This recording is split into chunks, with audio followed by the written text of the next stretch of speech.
How do we give? How do we give? We have to give whatever we are giving in love. The example God laid for us in John 3:16, the Bible says, for God so loved the world. So his giving was motivated by his love. Amen. His giving was motivated by his love. And then 1 Corinthians 13:3 tells us, 1 Corinthians 13:3, and though I bestow all my goods to feed the poor, and though I give my body to be burned, and have not charity, have not love, it profited me nothing. So any giving that is not given in love is unprofitable. Anything you do not give because of the agape love of God is what? Unprofitable. Yes, some people give, like those that give tips, that you might get an early, but any giving that will attract heavenly blessing, that will attract an open door from God over your life, must be given with the agape love.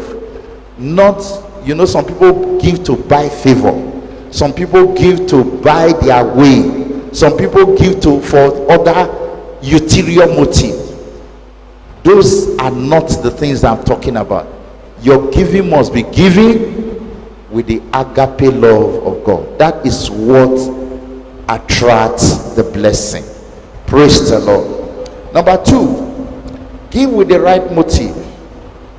Give with the right motive. Don't, like I said, some people are philanthropic for different reasons. Not necessarily because they really love humanity, not necessarily they are producing the best goal for humanity, but because they have a hidden agenda they want to achieve. And of course, because the Bible has said the gift of a man maketh room for him, they feel that when they give, doors will be open for them to achieve their hidden agenda. Some of them want to buy popularity, some of them want to buy fame, some of them want to get some other things. So they have different motive for giving. Praise the Lord. Your motive for giving should be because you love God and you love the fellow you are giving to. You love the cause you are giving to with the love of God. Amen. And that's why when Jesus was talking about giving of alms, he said, when you give alms, do not let your right hand or your left hand to know what your right hand is doing. Praise the Lord. When it came to giving of alms, because you are not giving to be seen by men, to be acknowledged by men, to be applauded by men. In fact, he said, when you give and you receive the applaud of men, he said, you have already received your reward. That means you don't need any other reward from God. Amen. So you don't need any other reward from God. So those that give and say, what are you doing with what I give? This. So you want us to acknowledge what you give and the rest of that. We will acknowledge it and give you your reward here on earth. Then don't expect any other reward from God. Amen. Praise the Lord. Hallelujah. Don't expect any other reward from God. Number 3, that is, you see that statement of Jesus in Matthew chapter 6 verse 3. Number 3, give cheerfully. Give cheerfully. According to 2 Corinthians 9:7, the Bible says, for God loveth a cheerful giver. Praise the Lord. God loveth what? A cheerful giver. Give cheerfully. Then number 4, give willfully. Willfully. God is not expecting you to give under compulsion. He's expecting you to give willingly and voluntarily. Amen. Let it come from within you. You know, some of us give as if we are being constrained to give, as if we are being coerced to give, as if we are being forced to give. When you don't give willingly, when you don't give voluntarily, then something is wrong. Amen. Give willingly, give voluntarily, give freely. Let it be out of your free will that you are giving. Praise the Lord. 2 Corinthians 8:1-4. He said, moreover, brethren, we do to wit of the grace of God bestowed on the churches of Macedonia, how that in a great trial of affliction, the abundance of their joy and their deep poverty abounded unto the riches of their liberality. For to their power I bear record, yea, beyond their power, they were willing of themselves, praying for us with much entreaty, that we would receive the gift and take upon us the fellowship of the ministry to the saints. He said this church in Macedonia wanted to be part of the people that minister to the saints, and willingly, even when they didn't have the means, they decided to give. Not only did they give according to their power, they even gave beyond their power. Amen. He said they gave beyond their power. They were willing to give. He said we didn't even want to collect from them because we know that it was a poor church. We know they didn't have much. He said, but they said no, they beg us with much entreaty that they want to be part of the people that minister to the saints. Amen. They wanted to be accounted as those part of those that minister to the saints. So they didn't want that opportunity to elude them. So they had great willingness. If you read it from other version, great willingness. One say their overflowing generosity. Amen. They willfully show their what? Overflowing generosity. Amen. So God expects us to give willingly from our hearts. And when your heart is not willing, when you feel that you are being constrained, it's better you hold back, because you may not get the blessing for it. Amen.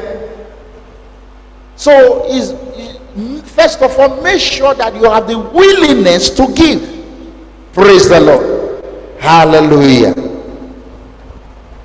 Number 5, they give expectantly, like the farmer that expect a harvest. They gave expectantly. Psalm 130 verse 5 and James chapter 5 verse 7. Psalm 130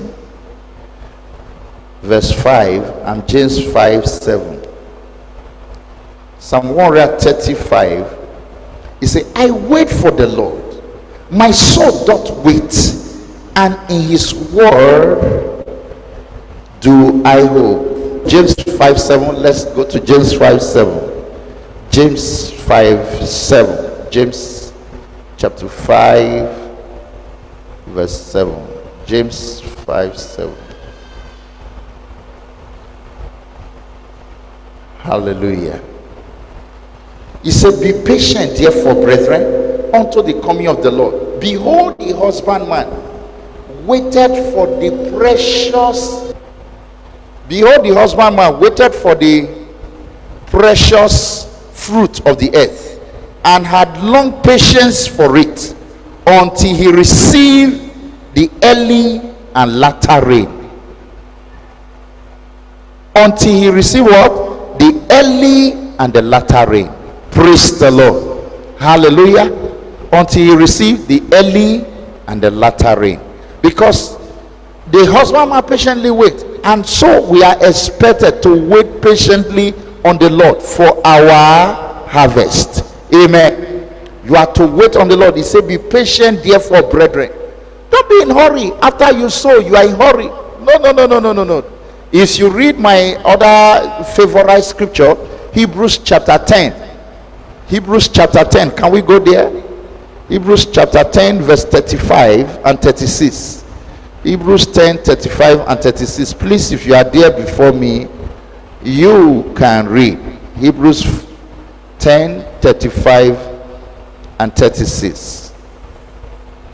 Hebrews 10 35 and 36, it says, yes, please read out to the mic. cast not away therefore your confidence, which hath great recompense of reward. Cast not away therefore your confidence, which hath great recompense of reward. For ye have need of patience, that after ye have done the will of God, ye might receive the promise. For ye have need of patience, that after ye have done the will of God, ye might receive the promise.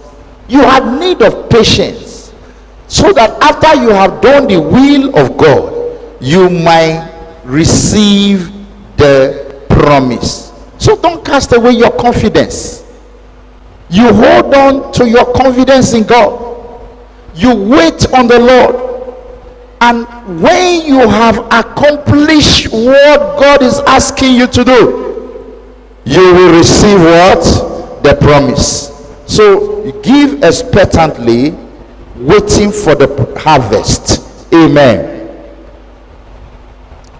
Who do I give to, or what cause do I give to? Who do I give to, or what cause do I give to? Number one, you give to God. God has given you all things. You should give to him. Like I was asking you in Genesis chapter 4, who told Abel and Cain that they needed to give to God? We were not told. Adam called Cain and Abel and said, you people need to sacrifice to God. You need to give a burnt offering to the Lord. We were just told that Cain and Abel decided to give a burnt offering to the Lord. I mean, it's instinctive in us, in human, that we need to give back to the maker of all things, that has given us all things freely. And that is why even in the Orthodox religion and the rest of that, you find a way some of them always try to give one form of sacrifice or the other in the name of appeasing the gods. Amen. Praise the Lord. Sometimes they have no problem, they have no issue, but they just felt that the gods that have been protecting us, the God that has been taking care of us, we need to give back to them. Amen. And so you discover in one session they decide to go and give one or the other to appreciate, to thank the God that has been on their side. Amen. It's instinctive in man that we need to give back to God. Hallelujah. In Genesis 8:22, where we read, after God delivered Noah from the flood, Noah gave a sweet smelling sacrifice unto God. And the Bible said God smelled it. It was then God instituted that law. As long as the earth remained, seed time and harvest shall not cease. And of course, you remember the law of the rainbow. God, I will never destroy the earth again with water. Because a man gave to God willingly from his heart, appreciating, acknowledging God. Amen. If you read Matthew, let somebody read Matthew 22:21. Matthew 22:21. Another person, Mark 12:11. Mark 12:17. Mark 12:17. And Romans 12:1. Romans 12:1.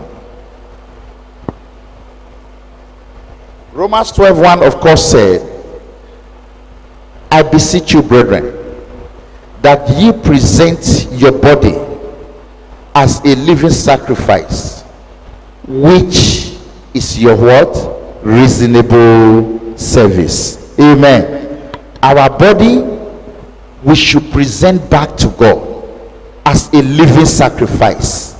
It's our reasonable service. So we give to God, not even all just what we have. We give back to him ourselves. Amen. Give yourself back to God. Yes. Please read. I read Matthew 22:21. It says, they say unto him, Caesar's. Then says he unto them, Caesar's therefore unto Caesar the things which are Caesar's, and unto God the things that are God's. He said, render to Caesar the things that are Caesar's, and render to God the things that are God. So Jesus himself was talking there. So there are things that belongs to Caesar, there are things that belongs to God. He said, give Caesar what belongs to Caesar, give to God what belongs to God. So we give to God, because even by that statement alone, Jesus acknowledged there are things we ought to give to God that we must give to God. Amen. Hallelujah. And in fact, if you go to Malachi chapter 1, even God himself asked a question. Malachi chapter 1, I think from verse 5. Okay, is somebody, I think it's the same statement that is in Mark chapter 12 verse 17. Render to Caesar what belongs to Caesar. So let's go to Malachi chapter 1. Malachi chapter 1.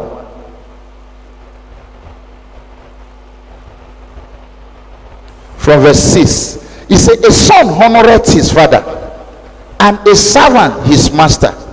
If then I be a father, where is my honor? And if I be a master, where is my fear?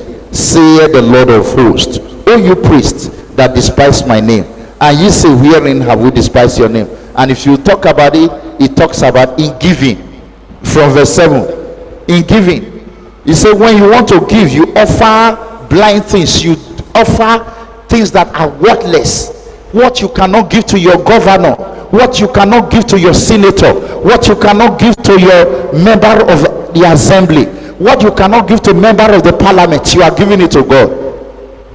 The gift you cannot give to your nobles, you cannot even give to your chief, you are giving it to God. Then, God said, it shows that I'm not a father to you, neither am I a master to you. You are behaving like strange children. So God expects us to give to him.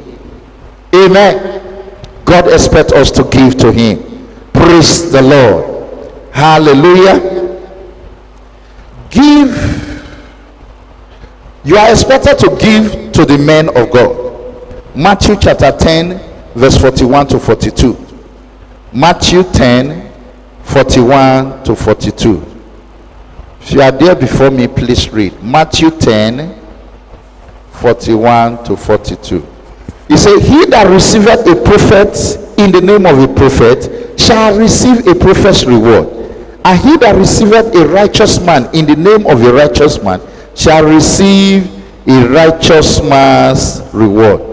And whosoever shall give to drink unto one of these little one a cup of cold water, only in the name of a disciple, verily I say unto you, he shall in no wise lose his reward. Amen. So you are to give to the people of God, to the disciples, to the man of God, to the prophet of God. Amen. You are expected to give to the men of God. We are to give to our parents, and parents are to give to their children, vice versa. Like we saw in Malachi chapter 1 verse 6, God said, a son honoreth his father, and a servant his master. So children are expected to honor their parents. Amen. Children are expected to what? Honor their parents with their gifts, with giving. Praise the Lord. Now, before the children get to the level of honoring their parents, God also expects the parent to take good care of the children and to teach the children how to give. That is why in 1 Timothy chapter 5 verse 8, God said, a man that cannot take care of his household is worse than an unbeliever. If you cannot take care of your children, you can't take care of your family, you can't give to your family, he said you are worse than an unbeliever. Amen. So before the children get to the level of giving to their parent, it is expected that the parent invest on the children. The parents invest on the children. Praise the Lord. So some of our parents out there, you go and spend your time in the club, waste the money on strange women, on beer, alcohol, and some people that you claim to be friends but are actually enemies in disguise. You waste the money and you come home vibrating for your children and your wife. You don't even care how they go to school. You don't care what they eat. You have to repent from today, because you are sowing a seed in your old age when you will not be able to work again and earn money, when these children should be the ones getting back at you, giving to you. They may end up not recognizing you. Amen. Because of the evil seed you have sown. And so, just as children are expected to honor, especially when God has elevated you, promoted you to that level, honor your parents, honor them by giving to them. The parents should invest in their children when the children, to give them a future. Amen. To give them what? A future. Praise the Lord. Hallelujah. Amen. Praise the Lord. You are expected to give to the less privileged. Give to the poor. Give to the less privileged around you.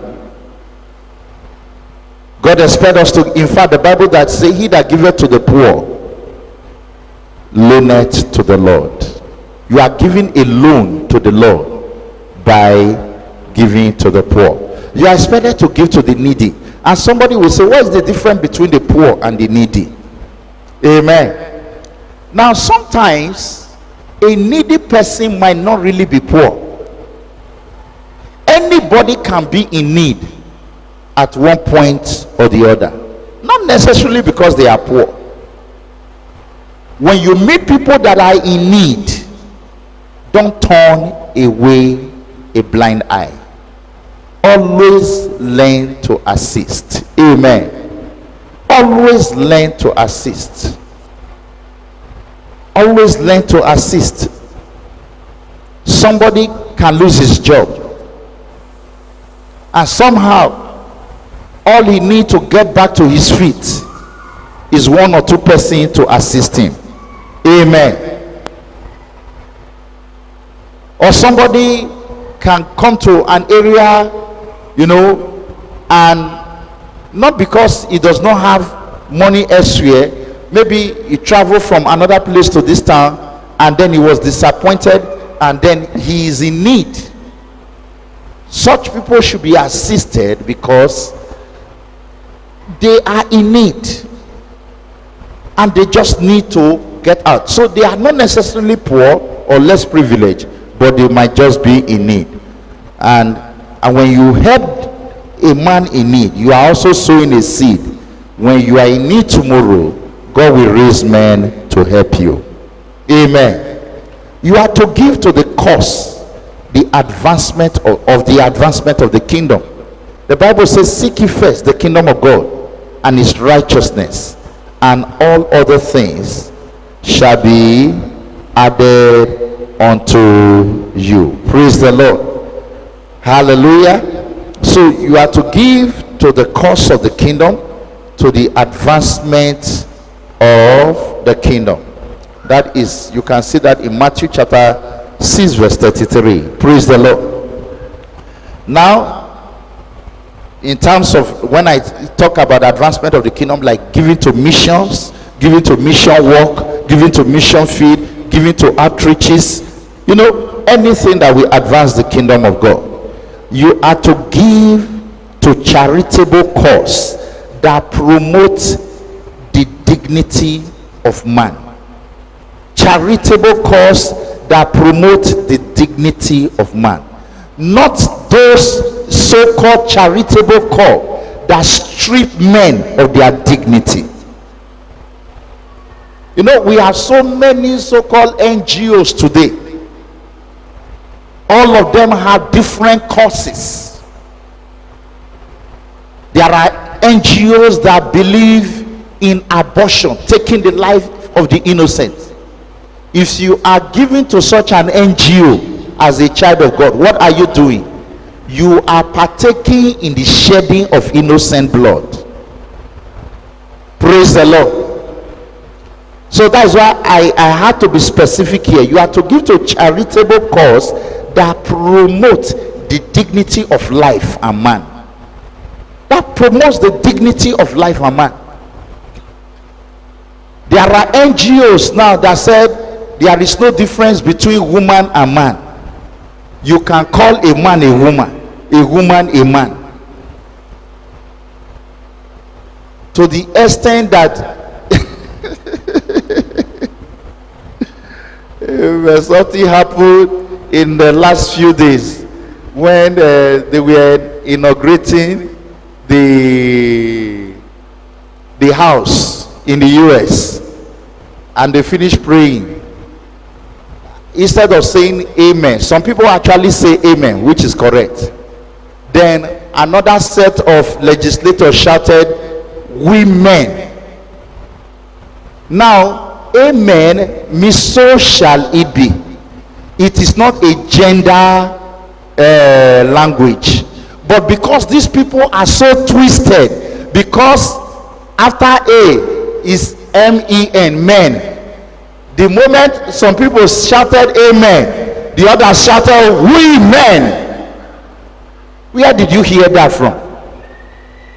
All those kind of people, if you are a Christian, you are sponsoring any of those legislators that are sponsoring that evil cause, then you are partaking in their evil. Amen. So you are to donate to charitable cause. You are to donate to charitable cause that acknowledge the dignity of life and man. Not just any charitable cause, because some so-called charitable cause are bringing man back to depravity.